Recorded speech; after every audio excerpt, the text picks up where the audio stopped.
Monday morning from Shelby Exotics. It's bright here in Michigan today. Well, bright. We are at our version of the DMV, which is called the Secretary of State here in Michigan. And Tamara is taking some relicensing classes. So, getting that done today. So to give you a little history on the GT350, it is an actual GT350. It wasn't built from a body in white.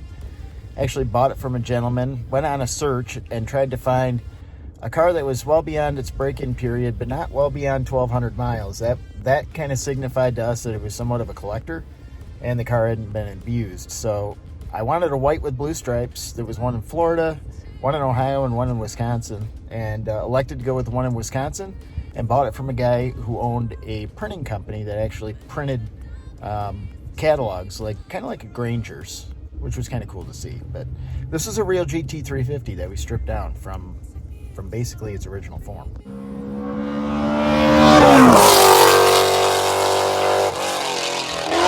Hello and welcome to the channel. You're watching Shelby Exotics and I'm Ryan. We're going to talk about this car today. We're going to fill you in on everything that I've done to it so far, where we're headed, and what we're going to do over the next year. This winter is going to be a strong preparation year for this car. Last year, I ran the NASA series in their HPDE program. We're going to take them off. We don't need these where we're going. With the NASA series, to get licensed to be able to compete in the coming year.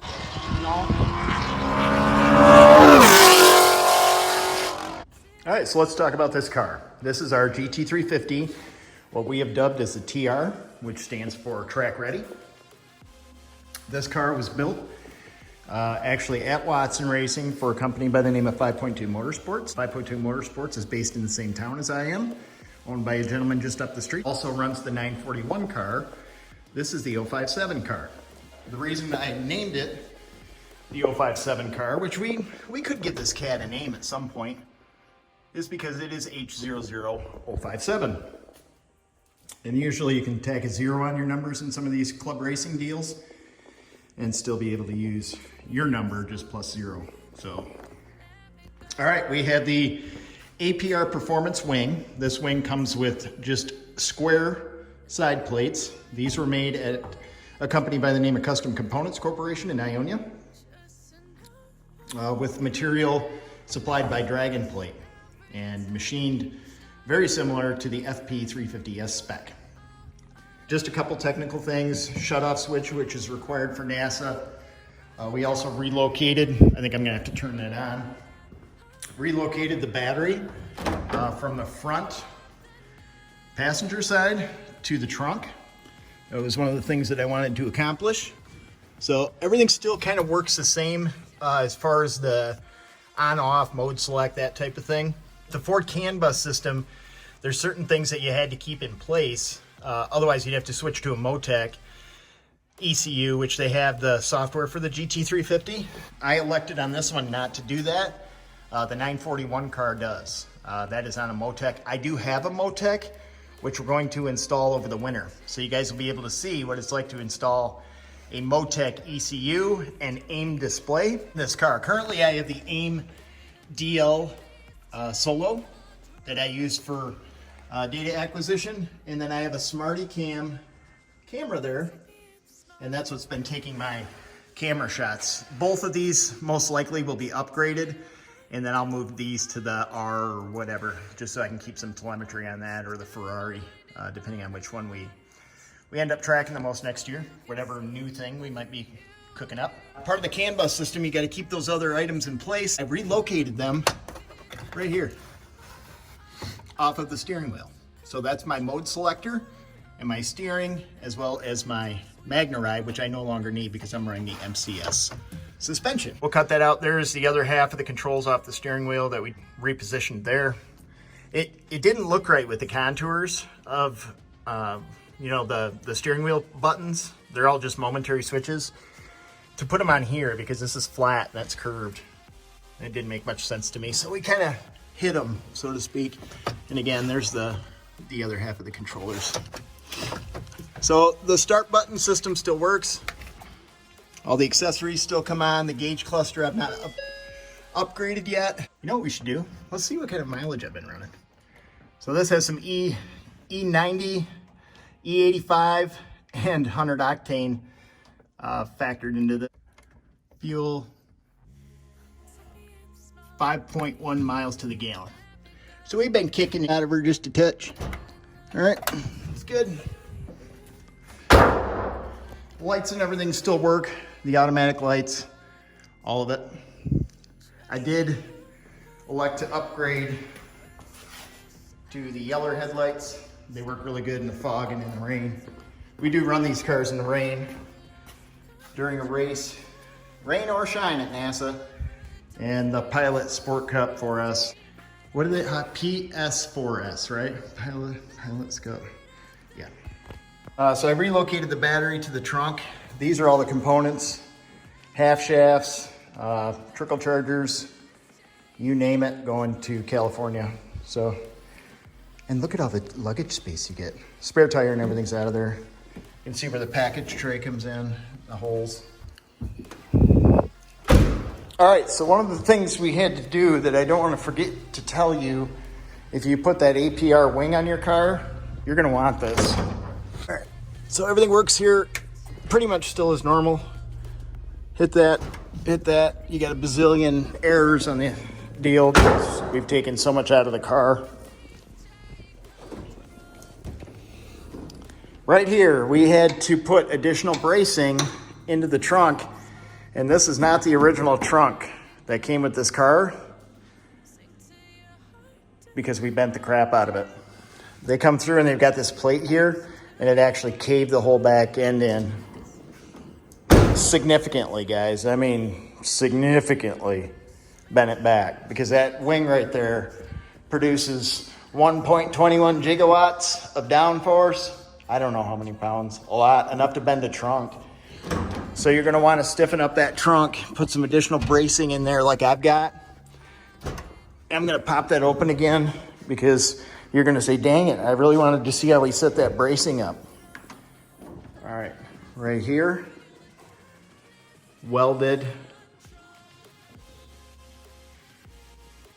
to there. And then I just had it painted at Niles, Wing Auto Art, Ionia, Michigan. Check them out, they're good. Still got the camera in there too. That way I can see who's coming up behind me. Like that ever happens. That's a joke, son. One of the things I want to do is change over to either fiberglass doors or carbon fiber. Carbons are so expensive though. But this thing's still got quite a bit of weight to it. Bet we could take 15 pounds out of that thing by putting a carbon door on it. To open the door, we just have a McLaren strap, we'll call that. Same thing on the other side, right there. Things that we liked about the FP350S was the enclosed package tray in the rear. Just looks nice and clean and doesn't add a tremendous amount of weight. And it provides that other firewall barrier that you need for racing. So we have the Watson full cage in here, FIA cage, that we have that's padded. It is a legal and registered cage with IMSA and NASA and Trans Am. And then I have the bump out here that helps me get in and out and get seated correctly. The other side is just straight. All the other controls here are basically just the same. Gauge cluster at the top there, the oil pressure and temp, that still works. The auto blip we've located there in the center stack. I have a fire suppression system in here. That is Safecraft, the same people that make the harnesses. Originally, we had a Lifeline fire suppression system similar to the FP350S. Sorry about my fingers. It didn't work, and it kept going off randomly and filling the car full of foam. There's a tank for it back there that's secured to the floor. I'd recommend that anybody that's gonna do a lot of track day stuff, throw a fire extinguisher. They have mounts that go right on your Watson cage, which is cool because if you're knocked out, God forbid that should ever happen, you know, a safety worker's right there. If the bottle's in the truck, you'd have to run for it. It could just, it's seconds you wanna try to buy yourself in a dire situation. We also have the Watson fire bar there That is one of the items that we're going to be installing over the winter, which is the race capture telemetry. And the cool thing about race capture, it's like another ECU monitor similar to the DL Solo items from AIM Acquisitions. Race capture, what this is going to allow me is I can hook up to any one of the sensors, and it's got an antenna right here, and you wire into it cellular. That's for my racing radio. But we'll have another one here that we can actually transmit the information back to the home base, and we can monitor things real time so the driver doesn't have to report everything back. So we can actually watch his tire temps. If he's doing something funky, we can let him know, hey, left rear getting hot, and he'll know that, he'll feel it. But it's good to know before it happens, then you can try to make some adjustments in the cockpit to prevent your whatever wheel it is that you're overusing, if you can. Sometimes you can't. It might tell you a little bit about your driving style too. So what I also have is racing radios. If you're gonna do any race, it's worth its weight in gold just for the friggin' green flag.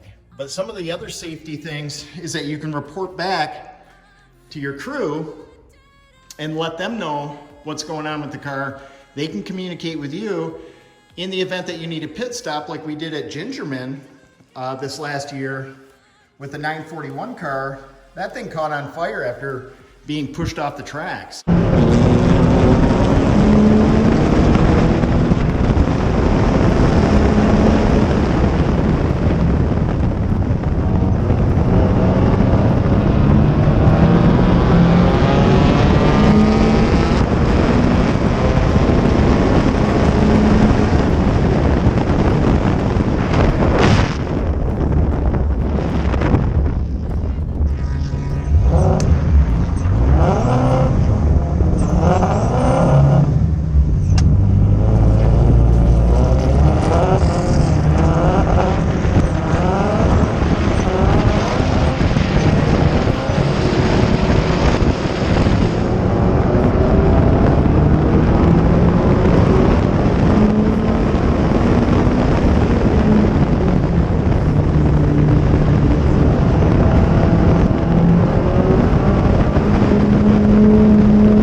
That have been done to the engine. One of the things we're going to do over the winter is upgrade to 1000cc injectors from Injector Clinic, and we're going to be bumping up to E91 ethanol fuels. That's the name of the brand of the actual racing fuel, is 1-ONE ethanol. All right, put the blue covers on it just for looks. A cartridge oil filter, I upgraded that as well. And move the battery to the back. Everything else here is pretty stock, guys. These are the adjusters. Is that what they're called? I don't think that's what they're called. We'll call them like potentiometers. That sounds more technical, don't it? For the MCS controls. So there's a ticker here and a ticker here, and you can adjust them both, and you can make your ride more stiff, or really at all four corners be able to adjust the car the way we want, along with ride height. And here you can see the MCS damper. Here you'll be able to see the MCS damper back there. It's just that silver cat. Not much going on there. We'll get a better look at it in the back, but this is it right here, right there.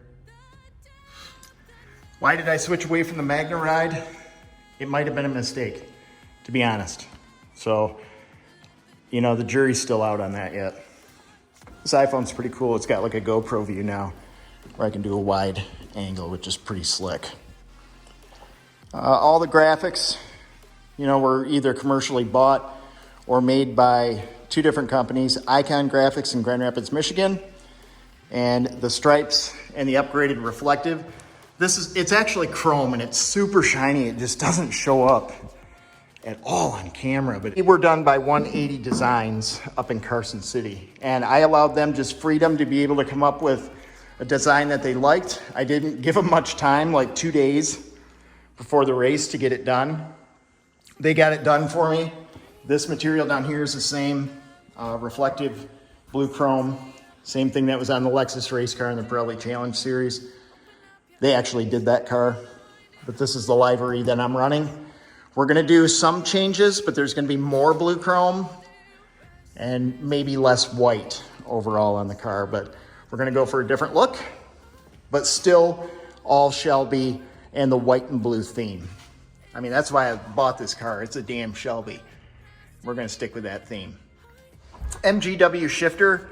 I know that there are guys out there that don't really care for it a whole lot. I like it, to be honest. It almost rows the gears for you, and in my situation of shifting as hard as I shift and ruining my elbows, yeah, the MGW is for me. Super, super solid, and the underneath part of this thing is just gorgeous. If you haven't seen it, it's like a friggin' work of art. This whole, actually I have the boot on there right, look at that. Anyway, it's all machine billet, gorgeous. I hate to even cover it up, but that's what they say to do, and also there's code for that. So ripped everything else out of here, all the seats and carpet, chiseled all of the panel bonder out of the car. And then I've got extra wheel bearings and things that I'm shipping out, another set of gears, another full pig rear end, Drexler diff, which is in there. That's the Drexler underneath the gear ring, or ring gear. And there's the other side of the camera. That's one of the bottle mounts right there. Just pick it up. They have them for sale at Pegasus Racing Equipment. If you Google that, that's a little unknown gem that a lot of people don't know about unless you're in racing. Pegasus Racing Equipment. You can get all your safety stuff, all of your, fire extinguishers. The harnesses from Safecraft don't come from there. They were going to handle them at one point, but I haven't looked lately. So just Google Safecraft harnesses, Safecraft fire suppression. Everything else, the shutoff switch, basic racing equipment, racing radio, you can get off Pegasus, or you can call Racing Radio direct. They're really good. Again, we put the racing brakes on. Not bad. I'm funny. Shipping those back to the manufacturer in a box. So yeah, it's good. We have Steeda adjustable links. We'll look under here and check the suspension out quick. And we had a lot of oil that was thrown all over this car at the last NASA race. So stiffer 1-inch sway bar in the rear. There's the adjustable links. And there's adjustable links on the top and bottom. This has fully adjustable rear suspension all the way around. Not all the way around, but on both sides. Top and bottom, back and front. Slow down, Ryan, get it right. There's a sway bar going across there. Diff is in now. Life's pleasant. We're happy. I did defeat the exhaust. I wanted this thing to sound like a race car the minute I started it up instead of the sissy shit that it was doing before with the quiet mode. So look, there's little butterfly valves in here. And all I did, I used the gentleman's wrench, otherwise known as a hammer and a punch, and just broke that top pin in there. And now it's just basically wedged open. See how it's kind of crooked at the bottom? I did that. It needed to sound like a race car. And then I just unplugged the exhaust valve. So there's an error up on the top screen that still flashes.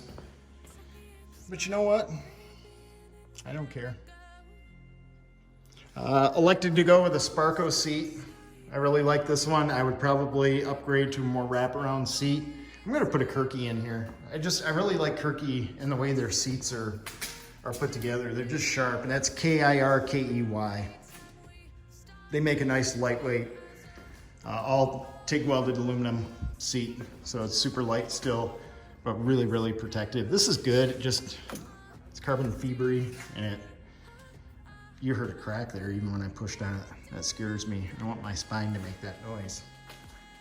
So that is the GT350 TR as I know it. We do have a different sway bar in the front. I'm not showing you that or the rest of the items that are in the front, but I did promise to show you the MCS suspension back there. right there. I'd show you more, but I don't want to give my setup away. Like, I know that's kind of a pricky thing to do, but that's racing. You guys got to figure it out on your own. I actually don't like where it's set up right now. It's about 1.5 inches to 2 inches too high. I'm gonna drop that bitch down. I'm gonna shape you like a bullet, mother scratcher. Tow hooks, front and rear.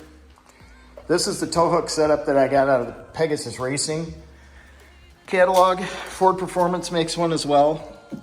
Right there. Bolts right to the big cross member for the bumper. Ready?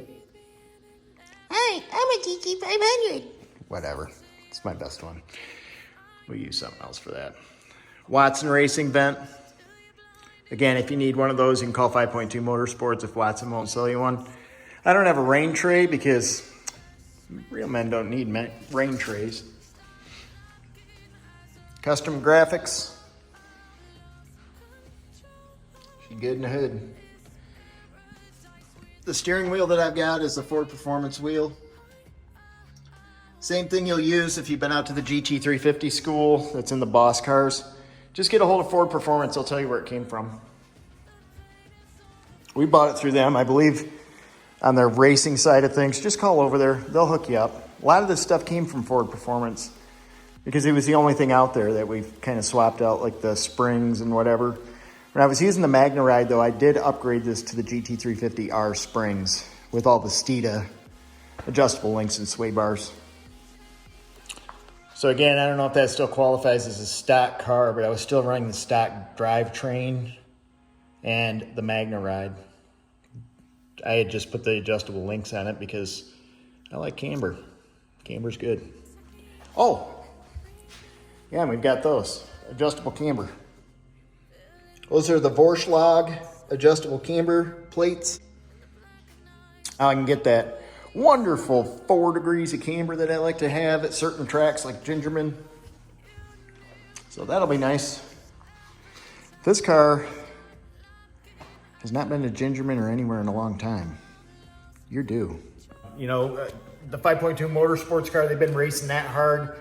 We've been running this one hard, but I think I got lucky. They've had 0 motor issues, and they've really put that motor through the torture test so far. So that's a real good thing. And he put the Daily Engineering dry sump in that. Now the Canton pump, it's like a sump pressurized system. Get online, look it up, watch the videos yourself. I'm 1/4 inch right here towards the bottom, and then we'll skinny her back up to, you know, an 1/8 or 16th in the back. And don't worry, count on this, even if you're street driving it, 5,000 miles, like that. Now that don't you hate when you can't unsee shit? You're gonna see that now. Every time you see it right there, you can't not look at it now. Oh yeah. I mean, you just look across the car. Like, look at the size of those fucking panel gaps. Like, this is a high quality automobile. Ford is, they even fucking circled the problem for you. I really should post this on YouTube. I fuck should. Oh God. I love you, Ford. I don't seem to get invited to drive the new GT500, even though you guys know I can buy one. And we are still vacillating on the C8 or the GT500. Especially after seeing it run a 122 at Grattan. A 122 is what the Viper ran. She might be a track slayer, kids. They might be all right. You know the reviews on the C8 so far on YouTube? From the guys that have had access to them, they are so core that. You know what that means? Oh, it looks so good until you saw it in person. Or it looks so good for the first day till you realize, that doesn't look right. That vent comes from Watson Racing. And if they won't sell one to you, call 5.2 Motorsports. Corey made himself a custom one. Made out of solid fucking plutonium. Let's see if we can get the shininess ready. Damn it, it just doesn't show up. She bad. She is bad. No more foobarred front. New Drexler diff in there, sounds phantasmagoria. Got to put some new high performance coil packs in there, so if any of you GT350 guys know of any high performance coil packs and high temp plugs for these that you could recommend, let's go ahead and do that before we put our clinic injectors back in here. Case in point, she's freaking gorgeous, so missed you, baby. All right, so that wraps up another degenerate edition of Shelby Exotics. We thank you all very much for joining. Please like, subscribe. We've got a ton of stuff coming up for this winter that has to do with the Shelbys, GT500s, C8s, you name it. Got a lot of stuff going on, so it should be fun. Our goal here for the next year is to get 1 million subscribers. We know that's a tall order, and you're a 40-something-year-old guy. How are you going to do that? I don't know. We're going to give it a shot, though. I don't like to lose. One thing we are going to do, we got a national championship to win, folks, and this is going to be our ticket right here to do so. So we're going to be installing a lot of parts, a lot of new things. You can see it's already heavily modified, and you can check my old videos to see what we got on there. You can see the new brake setup that we're going to be putting on here. Injector clinic injectors. We're going to be tuning this thing to rip at E85. We're going to be putting a fuel cell in it. We're going to be putting new suspension on it. Sit down, hang on. It's going to be a long season. Thank you very much for joining us tonight. And as always, stick around. It'll change your life.